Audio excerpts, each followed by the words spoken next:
जिनके पास भूमि है और आवास नहीं है, अगर उनका नाम प्रधानमंत्री आवास योजना की प्रतीक्षा सूची में है तो हम लोग उनको देते हैं। और पिछले 6 महीने में पूरे प्रखंड में हुआ यह है कि हर एक पंचायत की दीवारों पर हमने उन लाभुकों के नाम लिखवा दिए हैं जिन्हें प्रधानमंत्री आवास योजना का लाभ दिया जाना है। इसलिए इस कार्यक्रम के माध्यम से आप सबों से अनुरोध है कि अनावश्यक इधर उधर भटकने की बजाय सूची में अपना नाम है या नहीं ये देखें, और यदि आप आवास का लाभ प्राप्त करते हैं तो आपको आवास पूर्ण करना होगा। अभी हम लोगों ने नीलाम पत्रवाद और कुछ गिरफ्तारियां की हैं।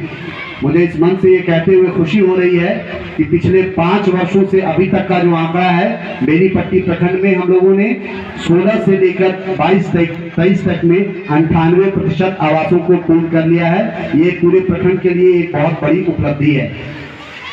अभी सीओ मैडम कह रही थी कि जो लोग भूमिहीन हैं उनको 3 से 5 डिसमिल जमीन दी जानी है। बहुत सारे ऐसे प्रधानमंत्री आवास योजना के लाभुक हैं जिनके पास जमीन नहीं है। मेरा उन सबसे अनुरोध होगा कि आप अंचल कार्यालय में संपर्क करें, और फिर अगर आपको भूमि की पात्रता मिल जाती है तो हम लोग आपको प्रधानमंत्री आवास योजना का लाभ दे देंगे। इस योजना में आपको 1,20,000 रुपया प्रखंड कार्यालय से मिलता है और मनरेगा से आपको 90 दिनों की मजदूरी मिलती है। अन्य विभागों की योजनाओं पर बोलना एक किस्म का दोहराव होगा। जिन विभागों के यहाँ प्रतिनिधि नहीं हैं और आम जन के लिए वहाँ बहुत महत्वपूर्ण योजनाएं चलाई जाती हैं, मैं उन पर सिलसिलेवार ढंग से बहुत संक्षेप में कुछ चर्चा करना चाहूँगा। बिहार सरकार बिहार स्टूडेंट क्रेडिट कार्ड योजना चलाती है। यह योजना उन लोगों के लिए है जो उच्च शिक्षा पाना तो चाहते हैं किंतु राशि के अभाव में उन्हें उच्च शिक्षा लेने में कठिनाई हो रही है। ऐसे लोग मधुबनी जिला के DRCC में जाकर आवेदन दे सकते हैं। आपको उच्च शिक्षा ग्रहण करने के लिए बिहार सरकार प्रति व्यक्ति 4 लाख रुपए का अनुदान देती है। इस अनुदान से आप लाभान्वित हो सकते हैं। अभी कुछ ही दिन पहले बेनीपट्टी प्रखंड के मनपौर पंचायत के एक बच्चे ने IIT निकाला था और उसको अर्थाभाव था। जब वो हम लोगों से मिलने आए तो हम लोगों ने फिर DRCC से बातचीत करके उनके फर्स्ट सेमेस्टर की फी का इंतजाम इसी बिहार स्टूडेंट क्रेडिट कार्ड योजना के तहत किया था। इसी तरह बिहार सरकार एक कुशल युवा कार्यक्रम चलाती है। 10वीं के बाद बहुत सारे लोग पारिवारिक परिस्थितियों के कारण पढ़ाई लिखाई जारी नहीं रख पाते हैं। ऐसे युवाओं में जो तथाकथित अकुशल युवा या युवती हैं, उनमें कंप्यूटर की शिक्षा, संवाद कौशल एवं अन्य बुनियादी शिक्षाओं के बेहतरी के लिए सरकार कुशल युवा कार्यक्रम चलाती है। हर एक प्रखंड में आप देखेंगे कि कौशल विकास केंद्र स्थापित है, संचालित है।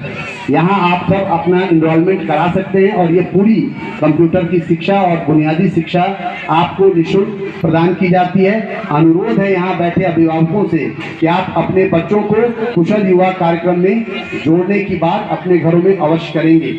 एक बहुत महत्वपूर्ण योजना है मुख्यमंत्री निश्चय स्वयं सहायता भत्ता योजना।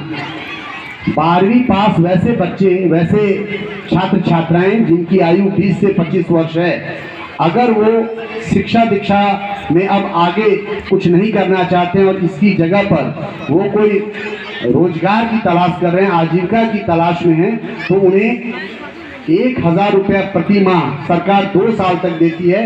आपके लिए मौका है कि इस 2 साल में प्रति माह 1,000 मिलने वाली ये जो राशि है, जो कुल मिला के 48,000 की सरकारी सहायता है, इसकी आप मदद लेते हुए अपनी योग्यता के अनुरूप आजीविका के अवसरों की तलाश कर सकते हैं।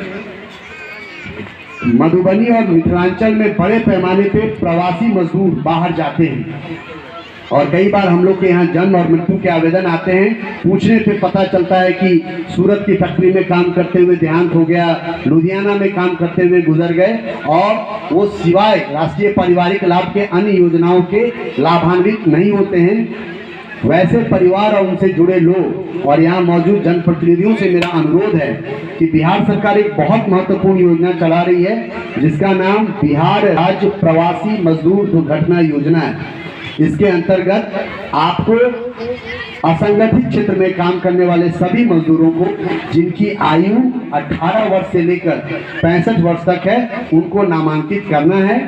यदि किसी दुर्घटना के वो शिकार हो जाते हैं, आंशिक अपंगता की स्थिति में उन्हें 80,000 रुपए का अनुदान है। अगर वो पूर्णतः अपंग हो जाते हैं तो उन्हें 1 लाख रुपए का अनुदान है। और भगवान ना करे लेकिन अगर वो काल के गाल में समा जाते हैं, उनकी मृत्यु हो जाती है, तो उनके निकटतम आश्रितों को 2 लाख रुपए की सहायता मिलती है। इसमें लोगों को बहुत कम जानकारी है, इसलिए यहाँ मौजूद हमारे पंचायत समिति सदस्यगण, माननीय मुखिया जी और जितने भी जनसमूह में शामिल लोग हैं, उनसे मेरा अनुरोध है कि प्रवासी मजदूरों को बिहार राज्य प्रवासी मजदूर दुर्घटना योजना के संदर्भ में विस्तार पूर्वक बताइए।